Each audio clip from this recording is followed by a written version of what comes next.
Well, good morning. Good morning. Miss Kim's smiling this morning. They're always smiling. So is Miss Jency. Keaton, he's trying. Well, good morning. Good morning. Did you have a good week in the Lord? Y'all get tired of me asking that? I get tired of me asking that. Because as the week unfolds, sometimes I'm like, Lord, is this... I must needs go through Samaria. Oh, we're going to continue in 2 Samuel 15. I really appreciate the compliments on last Sunday. The Lord gave me one of the greatest liberties with that sermon that I've ever had speaking. But I went through a lot to get there. I appreciate Him using me, because I know what I am, an unprofitable servant. And what am I that He would even use this old dirty pitcher, put clean water in it that I can pour out and be a blessing to y'all. So we're going to pick this up here in verse 14, but just to remind you of where we are. We've been here a while. Here we are the 7th of August, 2022. This year's going by, isn't it? We've been here a little while in this chapter, but David has learned of the rebellion that Absalom has plotted against him and his kingdom. And in verse 13 where we left off, the messengers came and told David that the hearts of the men are after Absalom. The hearts of the men are after Absalom. It had to probably break David's heart. I think he probably knew that it was God's will. This is God's providence transpiring here. Absalom's going to be removed so that who can be king? David will be restored, but also it's going to make way for Solomon. It's going to make God's grace out of that ungodly relationship.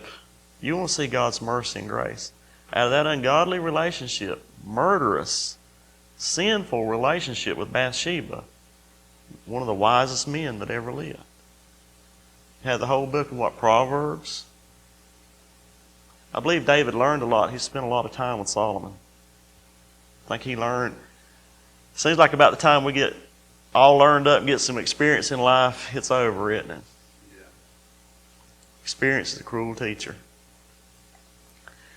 Let's read this here in verse 14. And David said unto all his servants that were with him at Jerusalem, Arise and let us flee, for we shall not else escape from Absalom. Make speed to depart, lest he overtake us suddenly, and bring evil upon us, and smite the city with the edge of the sword. And the king's servants said unto the king, Behold, thy servants are ready to do whatsoever my lord the king shall appoint. And the king's servants said unto the king, Behold, thy servants are ready to do whatsoever my lord the king shall appoint. I want to challenge us this morning. Are we servants? Or are we appeasers? It's easy to be a fair weather Christian, and that's what I'm guilty of. When things are going good, all my family's in good health, my job's going good. I survived Monday morning. Well, I've got this. And just that quick, I take my hand off the plow and I look back. This flesh is just touched. Just laid its hand to it. It's going to try to glory in His presence. This is not a good time. Listen, these men, I believe they're letting David know that they're not after Absalom. And what a tragedy. Listen, the same thing we see going on today is happening right here. What had Absalom accomplished versus David? What had he accomplished? David had killed Goliath. We know he killed a lion and a bear protecting his flock. Redeemed Israel from out of the hand of the enemy. But yet the hearts of the people are after somebody that looks good and can talk and promise everything. Does anybody notice any of that going on today? Kind of sounds like a politician, don't it? Remember, it said that he told everybody, "Oh, that I were in charge." Hired 50 men to run before him. He wanted to wield the name and the power of the king. I've done that before. Wield these words with a lot of hate in my heart. And that's what Absalom did have. He hated what was going on there. He had a bone to pick with David because David didn't do things his way, remember? Thy will be done, as long as it's what I want. Thy will be done. See, I say that. Well, I can say that Lord's Prayer, "Lord, thy will be done on earth as it is in heaven," until I don't get my way. Now, I want you to think of what these servants are telling here, David here. We're willing to do whatever you appoint. David's done made the proclamation of what his will is going to be. We're going to abandon the city.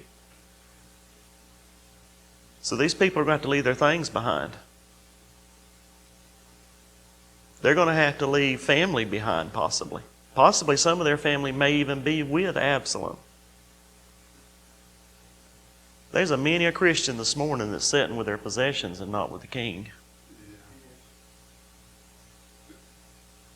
Would you rather be with your possessions or be with the king? These servants here wanted to be with the king. And said, whatever you appoint, we'll do it. Do we have that kind of blind faith?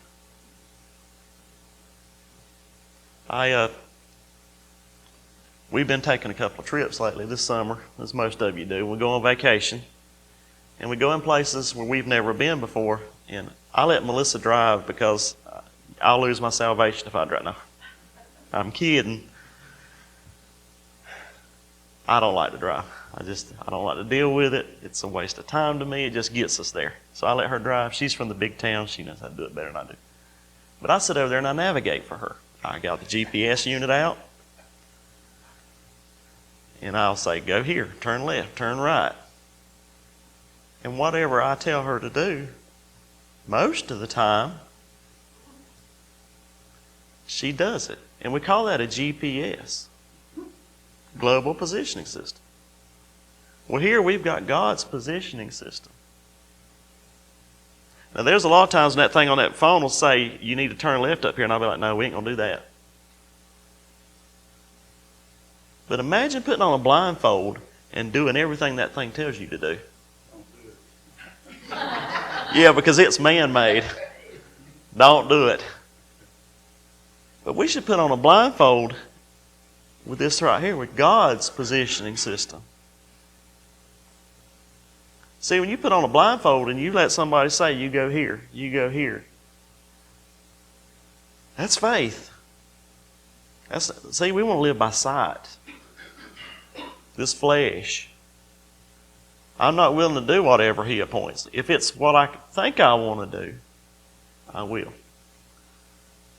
If you will, flip over to 1 Samuel 15. We were here about 3 years ago.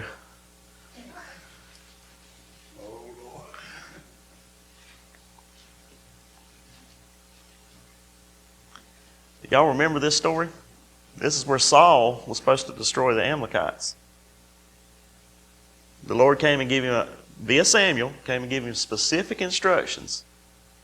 Said, this is the will of the Lord, how you deal with these people. What did Saul do?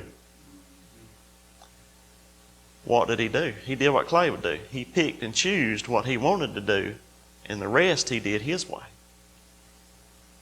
Self-deceived. That's dangerous. He has deceived himself into thinking that he is doing the will of God. He says that in verse 20.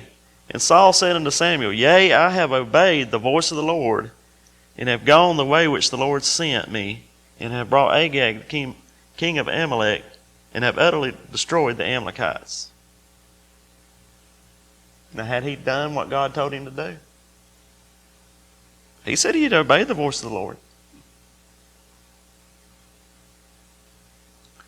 He knew he was wrong here, so rather than what's he trying to do? He's trying to appease God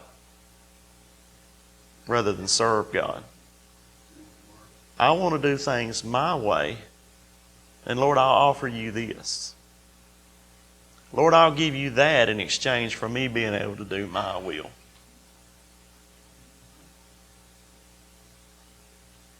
That's what I do. That's where my struggle is right here. I read this and I think, I would never do that. God told me what to do, I'd do it right to the letter. Then I'd bring back the spoils. Well, that looks good. Why would we do that? Maybe God didn't mean that. I'll say I'm a servant. Lord, whatever you have appointed to me, I'm going to do this week until it inconveniences me. Until it inconveniences me. Let's put our blindfolds on this week. When God says turn left, let's turn left. Trust and obey, for there's no other way. Verse 22 here, and Samuel said, Hath the Lord as great delight in burnt offerings and sacrifices as in obeying the voice of the Lord? Behold, to obey is better than sacrifice, and to hearken than the fat of rams. For rebellion is as the sin of witchcraft, and stubbornness is as iniquity and idolatry. Because thou hast rejected the word of the Lord, he hath also rejected thee from being king. He hath also rejected thee. Do you want to be rejected? This is a scary thing here. This is scary. See, we're not lying to man, we're lying to God. When we put on our front that we've done, that's what he's doing here. He's lying to Samuel. He thinks he's really trying to lie to God. I've done what you told me to do. But he hadn't. This week is our all on the altar of sacrifice laid. Our heart does the Spirit control. Let's be servants and not appeasers. Not for eye service. Love y'all. May the Lord bless y'all.